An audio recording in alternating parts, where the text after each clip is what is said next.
응? 자, 지난 시간에, 우와! 야, 애들 안 닦아놨네, 이거. 하하. 참. 애들이 안 닦아놨어. 자, 우리 지난 시간에 갑신정변 같이 봤었어요. 갑신정변. 갑신정변에 대한 전개 과정을 봤다면, 오늘은 전개 과정 중에 이제 우리가 결과는 다 알고 있습니다. 갑신정변은 실패로 끝났다는 거. 알겠습니까? 실패로 끝났는데, 3일 만에 실패했기 때문에, 얘들아, 3일 만에 실패했기 때문에, 이 사람들이 뭘 추구했는지 이런 거에 대해서는 그 3일 안에서 나타나지는 않습니다. 근데 이후에 김옥균이라는 사람이 일본에서 자기가 갑신정변을 어떤 목적으로 추진하려고 했던가 그런 걸 밝혀놓은 게 있어요. 그게 바로 개혁정강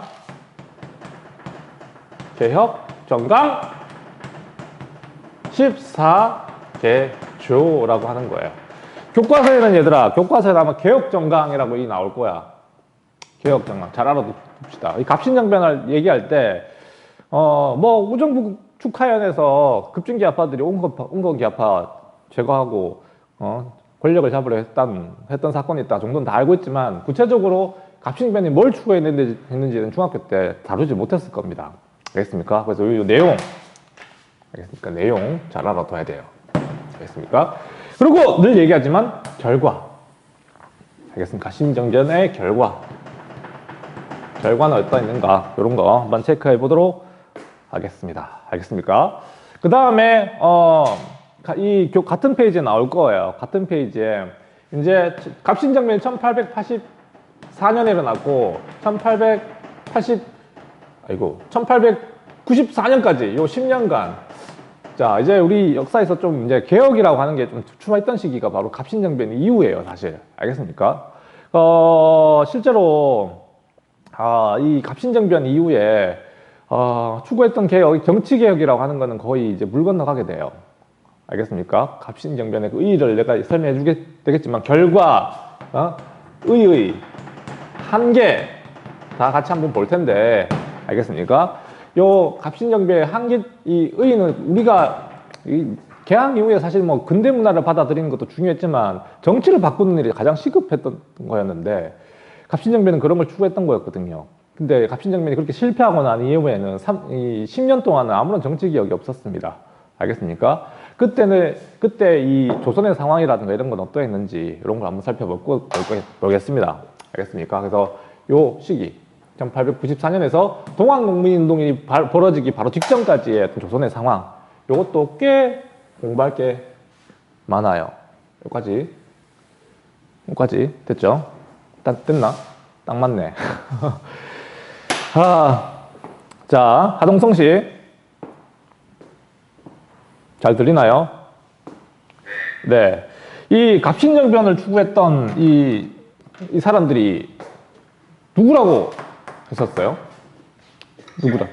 을 비롯한 박용료 이런 사람들은 어떤 사람들로 분류된다고 했었나? 급진 개화파라고 우리가 얘기하잖아요. 맞죠? 그럼 이 사람들이 추구했던 개혁의 어떤 내용, 추구했던 내용, 교과서 밑에 보면 있잖아요, 얘들아. 표로 정리가 되어 있습니다. 그거 설명하는 거예요. 보입니까? 갑신정변, 보입니까? 맞죠? 표로 정리된 거 보이지? 그 부분이야. 그 내용을 다 하긴 어렵지만, 한 3가지 정도만 되게 좀 중요한 게 있어서 다뤄보고, 넘어갈 겁니다. 알겠습니까? 첫 번째, 거기 다루고 있는 중요한 얘기 뭐냐면, 개혁이라고 하는 게, 얘들아, 개혁이라고 하는 게 다른 나라의 간섭을 받으면서 개혁을 할 수 없다고 봤던 것 같아, 이 사람들은. 지금 상황 봤지? 이모군란 이후에 청나라의 간섭이 되게 심해졌다는 이 상황. 맞죠? 그래서, 잠깐만요. 요거 녹화되는지 확인하고요. 잘 되고 있습니다. 자, 그래서 일단은 이 사람들이 내세운 게 뭐냐면, 친정파를 제거하고, 알겠습니까? 청해에 대한 4대, 청해에 대한 4대를 이제 그만두자, 얘들아, 하는 얘기. 우리가 250년간 청나라에 중국에 사대하면서 살아왔지만 지금 이 시점에서는 청나라에 너무나 많은 간섭에 놓여있고 조선이라는 나라가 그래서 청나라의 사대를 하고 있는 이 시점에서는 제대로 된 개혁이 어렵다. 정치 개혁이 어렵다고 판단했던 것 같습니다.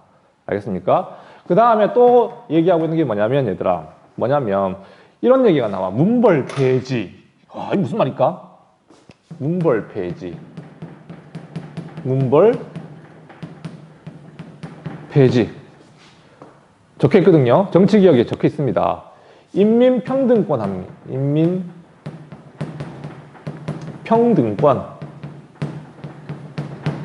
형님, 이거 무슨 얘기일까요?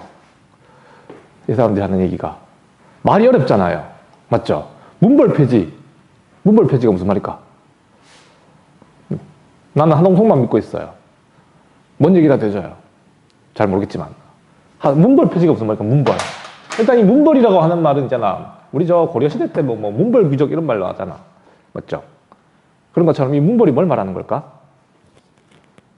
하동성 씨? 얘기 좀 해줘. 네? 얘기 좀. 혼자 있으니까 심심해. 기억이 잘 안 나요. 어려운 거 맞아요. 그러니까 문벌이라고 하는 말은 일종의 이런 애들, 이런 집안을 말하는 거야. 하동성아. 권력을 갖다가 있잖아. 독점하고 있는 집안들. 그 사실상 이 당시에 권력을 독점한다는 건 안동 김씨도 사실 많이 세력이 약화됐거든요. 흥선대원군을 거치면서. 근데 이 고종이 집권 하면서 또다시 누가 이제 그 안동 김씨라든가 세도 정치를 대신하여 문벌로 통정하게 됐냐면 그 민씨 세력이었어요. 맞아요. 민씨 세력. 이런 집안들. 알겠습니까? 그러니까 그런 사람들이 청나라와 결탁해가지고 개혁 아닌 개혁을 추진하고 있으니까 이 사람들이 보기에는 그랬던 거지. 문벌 타파. 인민평등권. 책에 명성황후 여인은 안 나와요. 명성황후 얘기는 뒤에 을미사변 때 나오지 않을까요? 근데 민씨 세력이 많이 나옵니다. 민경호도 나오고 우리 저 우정국 축가에서 죽었던 민영욱이 또 나오고 다 민씨잖아요. 그 사실상 이 당시에 고종 측근에 있었던 사람들이 전부 다 민씨 세력이 많았었습니다. 알겠어요? 그런 문벌 폐지, 안동 김씨와 같은 세도 정치 폐지, 인민평등권 확립. 그러니까 이 사람들이 추구했던 게 일종의 신분제를 넘어서자고 하는 그런 얘기인 것 같아요. 알겠습니까? 실제로 이 의미 자체는 신분제 폐지야, 얘들아. 신분제를 폐지하자는 건데, 실제로 이 당시에 신분제를 갖다가 폐지할 수는 없었던 것 같고, 이거 실제로 없어지긴 없어집니다. 언제 없어져요, 신분제가? 조선시대가 아니고, 우리 실제로 신분제가 공식적으로 폐지된 건 나와 있죠. 중학교 때 기억나는지 모르겠지만 그게 가보개혁 때입니다, 사실. 알겠습니까? 가보개혁 때 이제 실제로 신분제가 폐지되긴 합니다. 법적으로는. 알겠습니까? 근데 이 사람들이 이미 1884년에 갑신정변 때 이분까지 구상하고 있었다는 사실! 이를 기억하시라고. 알겠습니까? 인문평등권 확립. 오케이? 그 다음에 또 이 사람들이 또 얘기했던 게 뭐냐면 이거 무슨 말인지 하나도 모를 거예요. 네. 이건 내 설명 들어야 돼요. 지조법 개정. 이게 무슨 말인지. 지조법 개정. 그 다음에 재정의 일원화. 재정의 일원화. 무슨 말일까? 얘들아? 그 책 교과서 밑에 그 나오는 개혁정강 이야기하고 있는 겁니다. 혜진 씨, 보고 있습니까? 혜진 씨? 혜진 씨? 김혜진 씨? 보고 있죠? 자, 혜진아. 아침에, 갑자기 또 얘기하지만은, 아침에 또 온라인 수업 맨날 힘든 거. 힘듭니다. 쌤도 지금 아침에 막 회의 끝나고 달려와가지고 바로 이것도 카메라 세팅하고 바로 수업 들어가고 막 이러니까 여러분들하고도 이 교감 없이 수업하는 건 정말 힘들어요. 자, 봅시다, 혜진아. 이게 지조법 개정이라고 하는 게 나와 있는데 이게 너네 이해하려면 이거 조선시대 토지제도를 조금 이해를 하고 있어야 돼. 이게 무슨 말이냐면 얘들아, 일단은 이거 전체적인 이 모든 내용은 있잖아. 이거 개혁정강에 대한 얘기는 사실 일본의 메이지 유신을 똑같이 하고 있는 겁니다. 쌤이 메이지 유신을 설명해 줬는데 기억 하나도 안 날 겁니다, 사실. 알겠습니까? 거기에도 신분제 폐지가 포함되어 있었고요. 알겠습니까? 그 다음에 쌤이 그때 많이 설명 안 했지만 일본 애들이 그때 그 토지개혁도 같이 했었거든요. 이해됩니까? 그러니까 이거 똑같은 건데 지조법 개정은 일종의 그거야. 조선시대는 얘들아, 조선시대는 토지세가 중요해집니다. 그러니까 조선 후기가 되면 모든 세금이 토지에 많이 몰려요. 그러니까 토지를 가지고 있는 사람들이 세금을 더 많이 낼 수 있도록 뭐 그런 식의 세법이 많이 바뀌어갑니다. 뭐 대동법도 일종의 그거였었어요. 근데 살로 낸다는 게 중요한 게 아니라 이 세금의 기준 자체가 토지로 이제 바뀌어가고 있는 상황이었거든요. 다시 말하면 어쨌든 토지에서 세금을 많이 내게 되는데, 얘들아. 근데 조선시대에는 세금을 토지세를 내는데 같은 면적의 토지에라도 세금이 달랐어요. 이상하다. 토지가 어떻게 넓이가 같은데 세금이 다를까? 근데 이건 비옥한 거 아니에요? 비옥한 거? 맞아요. 토지의 비옥도를 가지고 계산했던 거야, 그게. 하동성 씨 고마워요, 얘기해줘가지고. 그러니까 같은 면적이라도 어떤 땅은 농사가 잘 되는 땅도 있고 어떤 땅은 농사가 안 되겠지. 그러면 세금이 같으면 되나 안 되나? 농사 잘 되는 하동성 땅과 농사가 안 되는 예진이 땅이 있는데 당연히 예진 땅에는 세금을 적게 매겨야 되는 게 당연한 거지. 이해됩니까? 그거 되게 합리적인 거야, 사실은. 맞죠? 토지의 비옥도에 따라 세금을 매긴다는 그 발상 자체는 맞는 거고 합리적인 거야. 근데 문제는 얘들아, 이게 조선 후기 때 이게 조선 후기가 문제가 아니라 권력자의 집안에 있는 토지와 그 다음에 일반 평민이 가지고 있는 토지에다가 세금을 그렇게 공평하게 매길 수 있겠니? 하동성은 양반이야. 셈은 되게 평면이야. 그러면은 당연히 하동성 관리가 토지세를 걷어감에 있어가지고 하동성한테는 세금을 갖다 어떻게 해주겠노? 많이 내야 되는데도 불구하고 막 깎아주기도 하고 이렇게 되고, 반대로 셈한테는, 그지 같은 셈한테는 세금을 더 많이 걷어가기도 하고, 그런 부정부패가 많았다는 겁니다. 이해됩니까? 요새도 그렇잖아요. 요새도 뭐 별반 다를 거 없죠. 탈세하고. 탈세하고. 맞죠. 그렇습니다. 맞죠. 그런 문제가 많았고, 특히나 문제가 뭐냐면, 물론 이게 조선 후기 때 되면 토지세가 거의 그냥 제일 흉년을 기준으로 그냥 세금을 걷어가긴 합니다. 근데 기본적으로 흉년이나 풍년이나 이것도 되게 중요한 거였었어. 흉년이 되면은 세금을 많이 걷을 수 있나 못 걷나? 못 걷죠. 이해됩니까? 풍년이면 세금을 많이 걷어가야 되고, 이 생산력에 따라 이게 다르다고. 흉년이나 풍년에 따라. 다시 말하면 얘들아, 이러면은 문제가 생겨.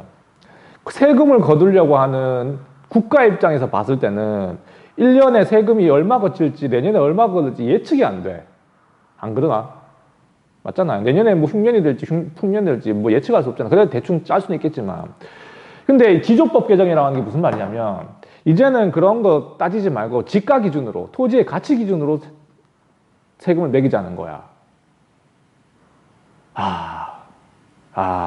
그냥 너네 그냥 하동성 토지가 비싼 땅이면 비싼 대로 세금을 더 걷어가고 더 많이 걷고, 샘 땅이 되게 싼 땅이야. 싼 땅이면 세금을 적게 걷어가고, 그걸 이제 하는 게 지조법 개정이라고 생각하면 됩니다.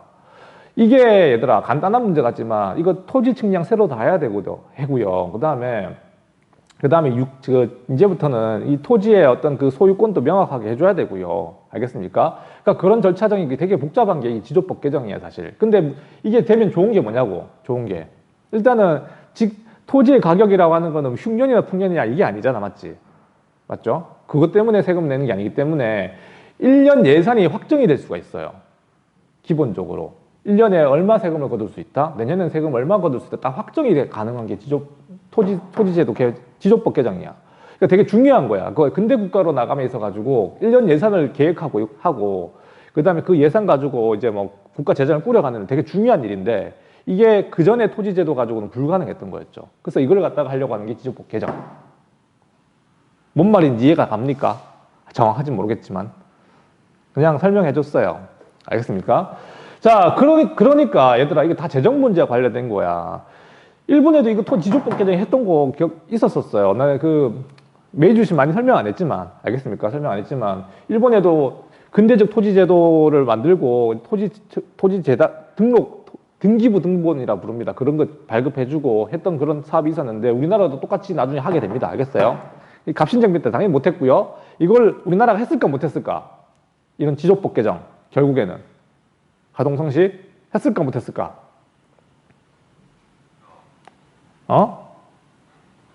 했을까 못했을까? 했어요. 우리나라를 뭘로 보고 말이야. 우리도 하긴 합니다. 알겠어요? 하긴 했었어요. 갑신정변 때 이거 갑신정변 때 못했고, 갑오개혁 때도 못했지만, 나중에 대한제국 시절에 이 비슷한 사업을 시작해요. 그게 너네 나중에 중요하게 배우게 될 양전지계 사업이야, 그게. 양전지계 사업 기억나니? 중학교 때 했던 거? 아니요. 아니, 뭐 기억 안 나도 괜찮아요. 양전지계 사업이고, 이거 대한제국 시절에 양전지계 사업은 성공하지 못했습니다. 왜냐? 하다가 일본의 식민지가 됐기 때문에. 그리고 일본 애들이 이걸 이어받아가지고 똑같이 근대적 토지제도 확립, 토지 소유권 확립 작업을 해 나갔어요. 그게 1910년대 너네가 배웠던 토지조사 사업입니다. 토지조사 사업. 그러니까 어쨌든 이게 그렇게 이어지는 사업이라고 하는 거. 알겠습니까? 조금 길게 설명해 줬습니다. 그 어쨌든 중요한 건 얘들아, 지조법 개정, 재정의 일원화를 설명해 줄 텐데, 이런 민평등, 한립 이런 거 나오면 전부 다 뭐가 발견했다? 아, 갑신정변 얘기구나. 이렇게 이제 치고 나갈 수 있어야 되는 거지. 이해됩니까? 자, 재정의 일원화. 말 그대로 얘들아, 이 당시 조선의 재정 상태가 이게 돈을 쓰는 기관이 너무너무 중구난방이었어요. 호조가 있고, 그 다음에 우리 지난 시간에 배웠던 선해청이 있고, 그 전부 다 이게 일종의 재정을 관리하는 기관인데, 이게 중구난방으로 관리가 되다 보니까 효율적으로 재정을 쓰지 못했죠. 이런 문제를 개혁하자는 거. 알겠습니까? 엄마 아빠가 돈 따로 쓰면 집에 돈 안 모입니다. 알겠습니까? 한 통장에 몰아야죠. 쌤 돈 전부 다 마누라 다 가져갑니다. 알겠어요? 쌤은 거의 식민지 생활. 용돈 다 쓰고 이렇게. 그렇게 해야지 그래도 돈이 모이는 거야. 알겠습니까? 이렇게 이제 재정개혁 이런 것도 주장했던 게 바로 개혁정강 14개조 속에 포함되어 있는 내용입니다. 그 말고도 너네 교과서에 보면 많이 뭐 얘기되고 있습니다. 알겠습니까? 뭐 내각제도 확립 이런 것도 있고, 내각제도 확립 이런 것도 있는데, 이거 설명하면 길어지는데, 일종의 내각이라고 하는 건 얘들아, 그 일단 행정부야, 행정부. 그러니까 조선의 왕이 입법, 사법, 행정 모두 틀어지고 있으니까 왕의 마음이 바뀌면은 그 국가 정책도 막 뒤바뀌어요. 알겠습니까? 그러지 말고 일단은 이 행정부가 하는 일은 좀 일관성 있게 관료들에게 행정적인 어떤 권한을 좀 주자. 왕의 권한을 좀 제한하자는 거지. 이 내각이라고 하는 것 자체가. 이해됩니까? 뭔 말인지 이해 안 되겠지만 어쨌든 뭐 근대적인 어떤 행정 체계 이런 걸 갖춰보자고 얘기하는 게 바로 내각제도 확립 이런 거였었어요. 어쨌든 이건 성공했다 실패했다? Anyway, 성공했다 실패했다? 성공하지 못했다는 거. 김옥균의 머릿속에만 있던 내용이었습니다. 알겠습니까? 자, 이런 부분들이 실패는 했지만 어쨌든 나중에 1894년에 다시 실현되긴 해요. 알겠습니까? 갑오개혁 때. 알겠습니까? 됐습니다. 됐어요. 이제 결과. 결과. 뭐 결과는 뭐 딴 거 없고요. 이제 이게 갑신정변이 또다시 조선과 그다음 일본 간의 어떤 문제도 있었어요. 갑신정변 도중에 일본 공사관이 불탔거든요. 알겠습니까? 갑신정변 도중에 배일 감정을 가지고 있었던 사람들이 일본 공사관을 불태워버렸습니다. 알겠어요? 그런 것도 있었고, 이모군란 때는 습격한 거 정도였는데 불태워버렸거든요. 원래 있던 그 일본 공사관은 내가 알기로는 저 서대문 근처에 있었던 걸로 나 기억해요. 거기 있던 공사관이 불타고 이제 새로 이제 또 만든 게 이제 지금 일본 공사관 대사관 자리 거기지 싶어요. 나도 정확히 기억 안 나. 옛날에 봤던 기억 나는데, 공부했던 기억 나는데, 지금 일본 대사관이 어딘지 사실 모르잖아. 경복궁 근처에 있는데 원래는 서대문 근처에 있었던 걸로 내가 기억해요. 그건 불타버렸고 새로 만들게 되는 거지. 그렇습니다. 그래서 일본과 조선 간에도 또 다른 어떤 뭐 배상금 물고 하는 문제가 있었고, 중요한 건 얘들아, 이 갑신정변이 끝나고 난 뒤에 지금 청나라와 일본 간에 조약을 맺게 돼요. 이거 되게 중요합니다. 이건 하트로 해놓을게요. 하트 뿅뿅 보입니까? 되게 사랑스럽죠. 이게 중요합니다. 알겠어요? 자, 우리 지난 이모군란 끝나고 난 뒤에 청나라하고 우리 일본하고 조선하고 맺었던 제물포조약 중요했고요. 알겠습니까? 제물포조약 중요했고, 이 갑신정변은 사실상 조선에 들어와 있었던 청나라 군대와 일본 군대가 사실 부딪힐 뻔한 사건이었잖아요. 기억납니까? 우리 갑신정변을 주도했던 급진기아파들이 일본군의 지원을 믿고 시작한 정변이었잖아. 일본이 결국 참여 안 해가지고 뭐 얘들이 그냥 낙동강 오리알 됐지만, 맞죠? 어쨌든 이 당시 일본이 움직였더라면은 청나라하고 일본이 이때 전쟁 날 뻔했었어요. 이해됩니까? 그래서 청일 양국 간에 조선의 군대를 갖다가 동시에 주둔시키니까 이렇게 문제가 크니까 일단은 군대를 어떻게 하자는 거? 물리자는, 후퇴시키자는, 일단은 우리 둘 다 빠져나가자는 이야기가 바로 뭡니까? 텐진 조약이라고 하는 내용입니다. 아까 방금 얘기했다시피 이 내용 자체는 뭐야? 내용은 일단은 청일 양국군을 전부 다 동시 철군한다는 거죠. 알겠습니까? 청일 양국군을 갖다가 양국군을 철수. 알겠습니다. 조선에서 철수. 단 알다시피 다시 조선에서 변고가 생기면 그러니까 무슨 이런 뭐 갑신정변이라든지 뭔가 문제가 생기면은 서로 연락하기로, 서로 통보하기로 하고 동시에 파병하는 거죠. 뭐 알겠습니까? 알겠습니까? 이 단서조항 중요합니다. 만약에 조선에 다시 또 문제가 생기면은 청일 양국군이 동시에 들어온다는 그런 약속 알겠습니까? 해놓고 철수한 거예요. 알겠습니까? 자기 나라로 돌아간 겁니다. 자, 이제 갑신정변이 끝나고 난 뒤에 조선의 상황은 일단은 청일 양국 군대가 주둔하는 상황이 아니야. 그거 중요해요. 주둔하는 상황이 아니야. 예진 씨? 주둔하는 상황입니까? 아닙니까? 예진 씨? 주둔하지 않는 상황. 맞죠? 그렇지. 다 나간 거야. 다 나간 거라고 이제. 알겠습니까? 잘했어. 하여튼 자, 그런 상황이라 하는 거 잘 기억해둬야 됩니다. 요거 조선과 일본 사이는 아까 얘기했던 그런 문제, 그러니까 뭐 공사관이 불타거나 하는 문제 때문에 한성조약이라고 한 게 맺어져요. 한성조약. 배상금 체결하고 이런 거야. 그냥 이거 알아만 둬야 그냥. 알겠습니까? 뭐 이것도 할 얘기 많은데 이 시점에 너무 많이 하는 것보다 뭐 텐진조약은 굉장히 중요하니까 얘들아 잘 알아둬야 됩니다. 알겠습니까? 이모굴란 때 재물포 조약, 그 다음에 갑신정변 때 텐진조약. 요거는 잘 알아둬야 되겠죠. 자, 이렇게 이제 갑신정변이 마무리가 됐습니다. 알겠습니까? 근데 일단은 요거 봐봐. 그래도 이게 갑신정변이 실패로 끝났지만 너무나 중요한 의미를 가지고 있는 게 이게 최초에 얘들아, 즉 교과서에도 쓰고 있지만 이게 근대적 이 정치개혁에 대한 얘기예요. 정치개혁. 자, 우리가 갑신정변 이전에는 사실은 그렇잖아. 우리가 개항해가지고 서양 문화를 수용하고 하는 문제는 사실 서양의 기술, 군사력 뭐 이런 거에 집중하려고 했던 거예요. 사실은.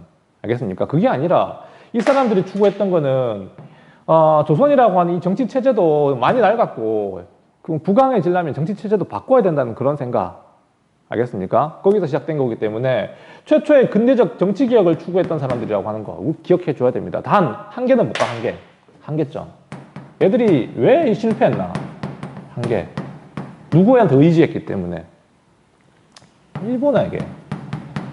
일본에 군사적으로 의존했다는 이런 한계점들. 알겠습니까? 일본에 의존했다는 거. 이 실패로 돌아갔던 가장 중요한 이유죠.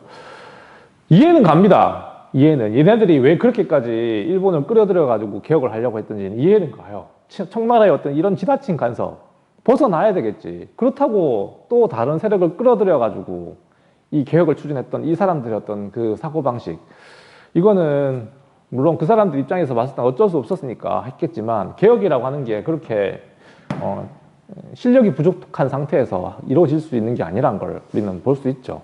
알겠습니까? 이런 어떤 갑신정변의 한계와 의미 잘 파악해 두시고 갑신정변 이렇게 마무리하겠습니다. 알겠나요? 잠깐만 한번 끊고